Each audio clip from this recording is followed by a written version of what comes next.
नमस्कार दोस्तों, बात करने वाले हैं रेलवे एनटीपीसी का फॉर्म कैसे फिल करेंगे। अगर आपने 12वीं पास कर लिया है या अगर आपने ग्रेजुएशन पास कर लिया है तो रेलवे में एनटीपीसी के अंतर्गत जो वैकेंसी निकाली गई है, इसमें कई प्रकार के अलग अलग पद हैं। क्लर्क के पोस्ट हैं, टाइपिस्ट के पोस्ट हैं, इसके अलावा जो है टिकट कलेक्टर जो होते हैं, टीसी जिसको बोलते हैं, टिकट चेकर आप उसे बोल सकते हैं, उसकी वैकेंसी निकाली गई। जो टीटी आप लोग बोलते हैं कॉमन भाषा में, जो टिकट चेक करता है ट्रेन के अंतर्गत, तो वो सब वैकेंसी यहाँ पे निकाली गई है। चलिए समझते हैं सारी वैकेंसी को, कैसे आपको अप्लाई करना है। स्टेप बाय स्टेप एक लाइव फॉर्म फिल करके बताऊंगा, जिससे आपको फॉर्म फिल करने में किसी प्रकार की मिस्टेक ना हो और आप आसानी से इस भर्ती के लिए अप्लाई कर सके। वीडियो अच्छा लगे तो लाइक करिएगा, अपने दोस्तों को भी जरूर शेयर करिएगा। चैनल पहली बार चैनल को जरूर सब्सक्राइब कर लीजिएगा, ऑल बेल नोटिफिकेशन को भी दबा लीजिएगा ताकि आपको अपडेट हमेशा सबसे पहले मिले। चलिए वीडियो को स्टार्ट करते हैं। दोस्तों, रेलवे एनटीपीसी का फॉर्म भरने के लिए आपको गूगल में जाना है, सर्च कर लेना है डीएस हेल्पिंग फॉरएवर। ये वाली वेबसाइट आपको मिलेगी। इसको आपको क्या करना है, ओपन करना है। जैसे आप इसको ओपन करेंगे कुछ इस प्रकार से ये वेबसाइट है। यहाँ पे जितनी भी अपडेट है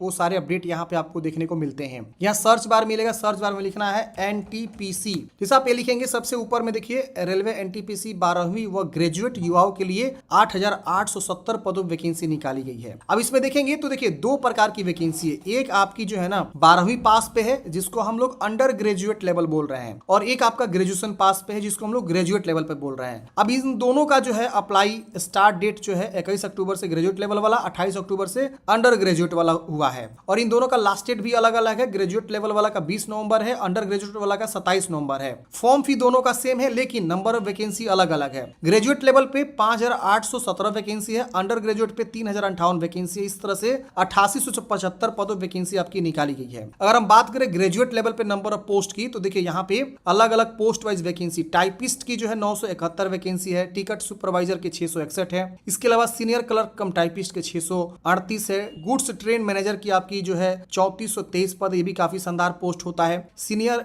यहाँ पे ट्रैफिक असिस्टेंट हो गया। स्टेशन मास्टर की वैकेंसी इसी के अंतर्गत आती है। अगर हम बात करें सिर्फ 12वीं पास पे, जिसको हम लोग अंडर ग्रेजुएट बोलेंगे, तो उसमें आप देखेंगे तो क्लर्क कम टाइपिस्ट के 394 है। टिकट क्लर्क, जिसको हम लोग कमर्शियल कम टिकट क्लर्क बोल सकते हैं, इसमें आपकी जो है ना देखेंगे तो 2424 वैकेंसी है। जूनियर क्लर्क कम टाइपिस्ट की जो है आपका 163 वैकेंसी है। इसी के अंतर्गत देखिए टिकट क्लर्क यानी टीसी जिसको हम लोग बोलते हैं, यानी एक तरह से टीटी आप लोग आम भाषा में बोलते हैं, उसकी वैकेंसी इसी के अंतर्गत 2424 वैकेंसी है। तो ये वैकेंसी है। उम्र सीमा भी यहाँ पे ग्रेजुएट लेवल का अलग है, इसके अलावा अंडर ग्रेजुएट लेवल का अलग है। आप देख सकते हैं, अगर आप ग्रेजुएट लेवल फॉर्म भरना चाहते हो तो बैचलर डिग्री होनी चाहिए। अगर आप अंडर ग्रेजुएट लेवल भरना चाहते हो तो 12वीं पास होनी चाहिए। तो ये सारे आप जो है नोटिफिकेशन को देखेंगे और यहाँ पे आपको अप्लाई का लिंक मिलेगा। अप्लाई लिंक पे क्लिक करेंगे और यहीं से नोटिफिकेशन को भी डाउनलोड करेंगे। मैं आपको किसी एक पद पे फॉर्म भर के बताऊंगा, ग्रेजुएट या अंडर ग्रेजुएट वाला। आप दोनों का इसी प्रकार से फॉर्म को अप्लाई करेंगे, भले आप ग्रेजुएट के लिए अप्लाई करना चाहते हो या अंडर ग्रेजुएट वाले के लिए अप्लाई करना चाहते हो। अगर कोई बंदा ग्रेजुएशन किया हुआ है तो दोनों के लिए एलिजिबल है, ग्रेजुएट और अंडर ग्रेजुएट। और जो 12वीं पास है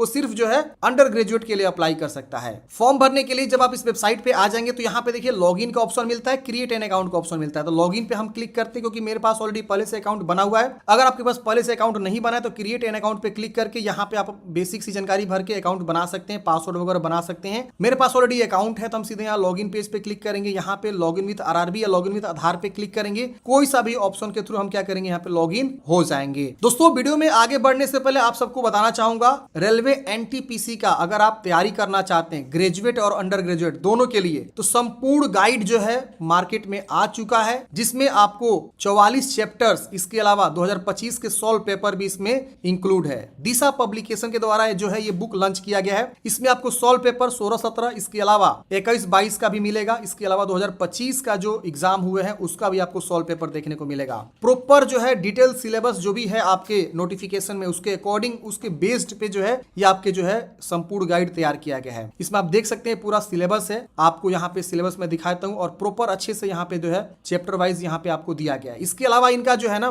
प्रीवियस ईयर्स के सॉल्व पेपर भी आते हैं, स्टेज 1 स्टेज 2 दोनों के सॉल्व पेपर आपको मिलेंगे। 39 वर्षवार आरआरबी एनटीपीसी का जो इनका बुक आता है, जिसमें स्टेज 1 स्टेज 2 के जो है सॉल्व पेपर, अगर आप सॉल्व पेपर लगाते हैं तो आपको काफी ज्यादा जो है कॉन्फिडेंस मिलेगा और आप जो एग्जाम में बेहतर परफॉर्मेंस कर पाएंगे। इसमें भी आपको लेटेस्ट जो आपका एग्जाम हुआ है उसके साथ प्रीवियस ईयर्स के भी आपको सॉल्व पेपर देखने को मिलेंगे। पेपर 1 और पेपर 2 दोनों का भी देखने को मिलेगा। और ये दोनों ही किताब हिंदी और अंग्रेजी अंग्रेजी भाषा में आती है। ये किताब ग्रेजुएट और अंडर ग्रेजुएट दोनों ही बच्चों के लिए मैंडेटरी है, आप इसे ले सकते हैं। मैंने आपको जो है लिंक डिस्क्रिप्शन बॉक्स में प्रोवाइड कर दिया है। हिंदी अंग्रेजी का भी यहाँ पे देखिए आपको जो है सॉल्व पेपर, इसके अलावा जो है गाइड, दोनों ही आपको यहाँ पे आ चुका है मार्केट में। आपका मैंने लिंक डिस्क्रिप्शन बॉक्स में, पिन कमेंट बॉक्स में दे दिया है, आप वहां से क्लिक करके बाई कर सकते हैं। आपके घर पे जो है अमेजॉन फ्लिपकार्ट से डिलीवरी चला जाएगा। काफी बढ़िया किताब है फ्रेंड्स, आप इसको बाई करके अपनी तैयारी को और भी मजबूत करिए। काफी बढ़िया किताब है। चलिए समझते हैं फॉर्म कैसे। तो फॉर्म भरने के लिए हम क्या करते हैं, यहाँ पे लॉग इन कर लेते हैं। जैसे फ्रेंड्स आप लॉग इन करते हैं, यहाँ पे आपको ऑप्शन मिलता है कि आप अपना आधार कार्ड लिख के और उसको ऑथेंटिकेशन कर लीजिए, आधार वेरिफिकेशन कर लीजिए। अगर आप ये कर पाते हैं तो कर लीजिएगा, नहीं कर पाते हैं तो इसको क्लोज कर दीजिएगा, कोई इश्यू नहीं है। अब यहाँ पे आपको ऑनलाइन एप्लीकेशन पे क्लिक कर देना है। अब मैं आपको पूरा फॉर्म भरने का प्रोसेस बता रहा हूँ। अब यहाँ पे आप देखेंगे तो यहाँ पे आपको सबसे पहले आरआरबी चूज करने का ऑप्शन आता है, और तो यहाँ पे आपको जो है आरआरबी का चुनाव करना। अब आरआरबी का क्या इशू है, देखिए जब आप नोटिफिकेशन देखेंगे ना, तो नोटिफिकेशन में आपको जो है ना आरआरबी वाइज वैकेंसी को दिखाया गया है, क्योंकि बहुत सारी आरआरबीज है। अब देखिए इन सब पद पे फॉर्म भरने के लिए आपको ग्रेजुएशन चाहिए, चूंकि यहाँ पे क्वालिफिकेशन लिखा हुआ है कि ग्रेजुएशन होना चाहिए किसी विषय से। किसी पद में आपको टाइपिंग भी चाहिए होगा, तो उसमें आपको जो है बताया गया है कि इसमें टाइपिंग चाहिए। देखिए ये वाला जो पद है इसमें टाइपिंग चाहिए, टाइपिस्ट जहाँ लिखा हो सब में टाइपिंग चाहिए, बाकी किसी में नहीं चाहिए। अब देखिए यहाँ पे आरआरबी वाइज, आरआरबी अहमदाबाद में वैकेंसी है जो कि आपको 79 वैकेंसी है। इसके अलावा आरआरबी अजमेर में 345 वैकेंसी है। पोस्ट वाइज भी वैकेंसी दिखाया गया है कि किस पद के कितना वैकेंसी है, किस आरआरबी में। बेंगलोर में कितनी वैकेंसी है, भोपाल में,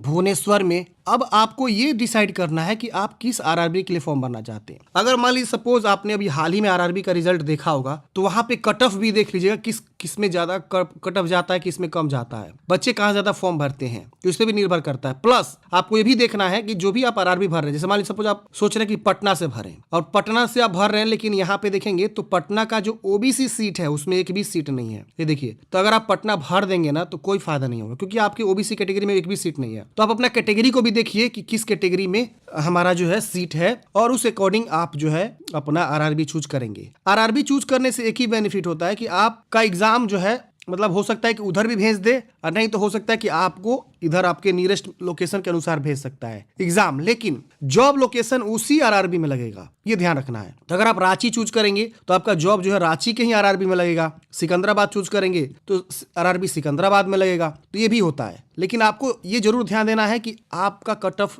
सबसे कम कहाँ पे गया था, और उसके बाद से आप ये भी चेक कर सकते हैं कि आपके कैटेगरी में सीट है कि नहीं है। अगर आपके कैटेगरी में सीट नहीं है तो फिर आपको फॉर्म भरने से कोई फायदा नहीं है, तो आप ध्यान दीजिएगा। तो हम अपने अकॉर्डिंग यहाँ से जो है एक कोई सा भी आरआरबी चुनाव कर लेते हैं। हम यहाँ से दोनों को टिक करेंगे, नेक्स्ट पे क्लिक करेंगे। ये देखिए इस प्रकार से फिर से आधार वेरिफिकेशन का हम इसको फिर से क्लोज करते हैं। ये देखिए बोल रहा है कि डाटा आपका फैच हुआ है, प्रीवियस जो सेव डाटा है वहां से आपको फर्दर प्रोसेस कर लेना है। चलिए यहाँ कट करते हैं। यहाँ मेरा जो ऑलरेडी ओटीआर जो हुआ था, या मैंने पिछले साल फॉर्म भरा था, तो वहां से डाटा ऑटोमेटिक उठाया हुआ है। अब देखेंगे तो यहाँ पे बहुत सारी जानकारी फिलअप रहेगी, जैसे कि आपका यहाँ पे प्रेजेंट एड्रेस, परमानेंट एड्रेस, ये सब फिलअप रहेगा। यहाँ पे कुछ जानकारी आपको फिलअप करना होगा, जैसे कि यहाँ पे आपको पूछेगा मैरिड है कि अनमैरिड है, फिर यहाँ रिलीजन बताना, हिंदू मुस्लिम क्या है, मातृभाषा क्या आपकी हिंदी है, गुजराती है, मदर टंग पूछ रहा है। यहाँ पे आपको किस भाषा में एग्जाम देना है तो आप यहाँ से दे सकते हैं, अंग्रेजी में या हिंदी में या और भी भाषा है। फिर यहाँ पे विजिबल आइडेंटिफिकेशन मार्क्स, बॉडी में क्या पहचान है, 2 तिल विजिबल आइडेंटिफिकेशन मार्क्स देने से तिल का निशान, कटा का निशान, जला का निशान, जो भी आप यहाँ पे 2 देंगे। इसके बाद यहाँ से आपको अपना जाति चूज करना। अगर आप SC/ST हैं तो यहाँ पे आपको अपना जो है SC/ST का जो है कास्ट का नेम लिखना है, कास्ट का सर्टिफिकेट नंबर, कहाँ से आपने बनवाया हुआ है। तो यहाँ डिप्टी कलेक्टर का भी ऑप्शन है। तो इसके अलावा रेवेन्यू ऑफिसर, क्योंकि बिहार से तो रेवेन्यू ऑफिसर आएगा, तो रेवेन्यू ऑफिसर चूज कर लेंगे। इशू स्टेट कहाँ से बनवाया हुआ है, किस राज्य से, कब बनवाया हुआ है। फिर यहाँ पे आपको ट्रेवल पास चाहिए, यस करेंगे, और यहाँ पे अपना जो है कास्ट सर्टिफिकेट को अपलोड करेंगे 400 KB से कम PDF में। तो आप अपने अकॉर्डिंग जहां से भी आपने कास्ट बनवाया हुआ है वो जानकारी देंगे। अभी जरूरी नहीं कि सेंट्रल लेवल वाला ही चाहिए। जब आपका सिलेक्शन हो जाता है ना, तो DV में आपको बोला जाता है कि आप अपना सेंट्रल वाला बनवा के लेके, उनका रेलवे का एक अलग फॉर्मेट होता है, वो फॉर्मेट आपको प्रिंट करना होगा, और जो अभी आपने ये जाति बनवाया हुआ है इसी के बेस पे आपको ब्लॉक से उस फॉर्मेट पे जाति को इशू कर दिया जाता है, जो सेंट्रल लेवल के लिए रिक्वायर्ड होता है। तो अभी आपके पास जो भी जाति है, अगर आप BC/BC हैं तो BC/BC में क्या करेंगे, जैसे ओबीसी होता है, बिहार में ओबीसी आता है, तो ओबीसी में एनसीएल, तो यहाँ आपको क्या करना है, नॉन क्रिमिनल चूज करके और अपना जो है यहाँ पे caste name, certificate number, issuing authority यहाँ से चूज करेंगे, इशू स्टेट चूज करेंगे और इशू डेट चूज करके आप अपना जाति को यहाँ पे दे देंगे। जो एनसीएल होता है, एनसीएल यहाँ पे जो भी कैटेगरी है वो एनसीएल, बीसी वाले अपना एनसीएल या ओबीसी वाले अपना एनसीएल यहाँ पे देंगे। अगर आप अदर स्टेट से है, ओबीसी आपका आएगा, ओबीसी आप चूज करके अपना एनसीएल वाला सर्टिफिकेट देंगे। ईडब्ल्यूएस है तो ईडब्ल्यूएस वाला जो 25-26 वाला है आपका, जो 1/4/2025 के बाद का इशू हो, वो यहाँ पे आपको जो है देना है, तो आप यहाँ पे दे सकते हैं। मैं बीसी का भी दिखाया तो यहाँ पे कुछ इंस्ट्रक्शन आ रहा था, देखिए यहाँ पे लिखा हुआ है कि SC/ST के लिए यहाँ पे central government of India SC/ST, OBC के लिए इस तरह से रिजर्वेशन के लिए आपको सेंट्रल गवर्नमेंट के लिए चाहिए होगा। तो अपने अकॉर्डिंग यहाँ पे जो भी आप कैटेगरी से बिलोंग करते हो, कैटेगरी चुनाव करके अपनी जानकारी को यहाँ पे आपको देना है और बताना है। यहाँ पे जब हम क्रिमिनल नॉन क्रिमिनल चूज कर रहे थे तो यहाँ पे एक ऑप्शन आ रहा था, देखिए यहाँ पे कि ओबीसी का जो नॉन क्रिमिनल का कैटेगरी होता है वो 8 लाख पर एनम होता है, ध्यान रखिएगा। तो 8 लाख से इनकम जिनकी भी कम है वो यहाँ पे ओबीसी एनसीएल में ही आएगा। यहाँ लिखा हुआ है, मैं बार बार हर एक वीडियो में बताता हूँ कि ओबीसी एनसीएल कौन आएगा, तो 8 लाख से कम इनकम वाले ही ओबीसी एनसीएल का बेनिफिट ले पाएंगे। तो अपने अकॉर्डिंग देखिए और चुनाव करिए क्या है आपका, ठीक है। अब यहाँ पे आपको एड्रेस भरना है, जो भी आपका सिटी है, पिन कोड है, इस बॉक्स में पूरा एड्रेस लिखेंगे। फिर यहाँ पे आपको परमानेंट एड्रेस भरना है और अगर सेम इसको टिक करेंगे, सेम कॉपी जगह अलग लिख सकते हैं और इसको सेव करके नेक्स्ट कर देना है। अब अगले स्टेप में फ्रेंड्स यहाँ पे आपसे पूछेगा कि आप एक्स सर्विस मैंने तो यस करेंगे वरना नो करेंगे। फिर यहाँ पूछेगा कि आप विकलांग है, यस नो में बताना होगा। फिर यहाँ पे पूछेगा आपको लिखने में दिक्कत हो रही है, जैसे कई प्रकार के विकलांग होते हैं जिनको लिखने में दिक्कत होती है, तो स्क्राइब ले सकते हैं, अपने साथ एक आदमी ले जा सकते हैं, तो इसलिए यस उन्हें पूछ रहा है वो। और ईबीसी है तो आप यस करेंगे और ईबीसी का क्राइटेरिया है कि आपकी फैमिली इनकम सालाना जो है 50,000 से कम होना चाहिए, या आप बीपीएल कार्ड होल्डर हैं, या जो है और भी तमाम ऑप्शन से आप देख लीजिएगा। अगर आप ईबीसी यहाँ यस करते हैं तो सिर्फ आपको कॉन्सेशनल जो फी लग रहा है उसमें आपको मिल जाएगा, नॉट टू जॉब रिजर्वेशन में आपको कोई बेनिफिट इसका नहीं मिलेगा। बस आपको एक जो है यहाँ पे ट्रेवल पास मिल जाएगा और आपको फी जो है कम हो जाएगा यस करते हैं। तो यस का क्राइटेरिया मैंने बताया ही कौन कर सकता है। यहाँ पे अगर रेलवे एम्प्लॉय है ऑलरेडी तो यस करेंगे वरना नो करेंगे। करेंटली कहीं काम कर रहे हैं, जैसे कि आप सेंट्रल गवर्नमेंट के एम्प्लॉय हैं, स्टेट गवर्नमेंट के एम्प्लॉय हैं, या नॉट अप्लीकेबल है, तमाम ऑप्शन है आप यहाँ पे बता सकते हैं। नेम ऑफ ऑर्गेनाइजेशन यहाँ पे आ रहा है, फ्रॉम कब से कब आप काम कर रहे हैं, आप अभी भी काम कर रहे हैं, यस में बताना है। तो अगर है तो यस करके आप बता सकते हैं, नहीं तो आप इसे छोड़ दीजिएगा। नीचे में आपको बैंक डिटेल्स देना है फी रिफंड के लिए, तो अपना अकाउंट नंबर और IFSC कोड ये आप अपना दे देंगे, फिर यहाँ पे सेव करके नेक्स्ट कर देंगे। अब अगले स्टेप में एजुकेशनल क्वालिफिकेशन की जानकारी आएगी, तो यहाँ पे पहले आपका 10th ऑलरेडी फिलअप मिलेगा, अगर आप 2024 में वैकेंसी आई थी उसका फॉर्म भरे थे तो, और नहीं तो आप यहाँ एडिट करके डिलीट करके फ्रेश भी यहाँ पे लिख सकते हैं। अब यहाँ पे मुझे बैचलर डिग्री की जानकारी ऐड करना, बैचलर डिग्री चूज करेंगे, किस विषय से आपने पढ़ाई के डिसिप्लिन में, आपका एक ही ऑप्शन आ रहा है। आपको यहाँ पे name of the course as existing on certificate, certificate पे क्या लिखा है, बैचलर ऑफ आर्ट्स लिखा है, बैचलर ऑफ कॉमर्स लिखा है, बैचलर ऑफ साइंस लिखा है, जो लिखा जैसे लिखा है कोर्स का नाम वो आप यहाँ लिख देंगे। राज्य बताएंगे किस राज्य से आप ये कर रहे हैं, मतलब कंप्लीट किए हुए ग्रेजुएशन। फिर डिस्ट्रिक्ट बताएंगे किस डिस्ट्रिक्ट से आप जो है ग्रेजुएशन कंप्लीट किए हुए हैं। फिर यहाँ पे नेम ऑफ द यूनिवर्सिटी, किस यूनिवर्सिटी से, या अगर आप कॉलेज का नाम देना चाहते हैं तो कॉलेज का भी नाम दे सकते हैं। डेट ऑफ पासिंग, कब आपने पास आउट किया हुआ है। आपको कंप्यूटर टाइपिंग आती है हिंदी या अंग्रेजी तो आप यहाँ यस कर सकते हैं, इससे आप जो 2 पद है कंप्यूटर टाइपिंग वाला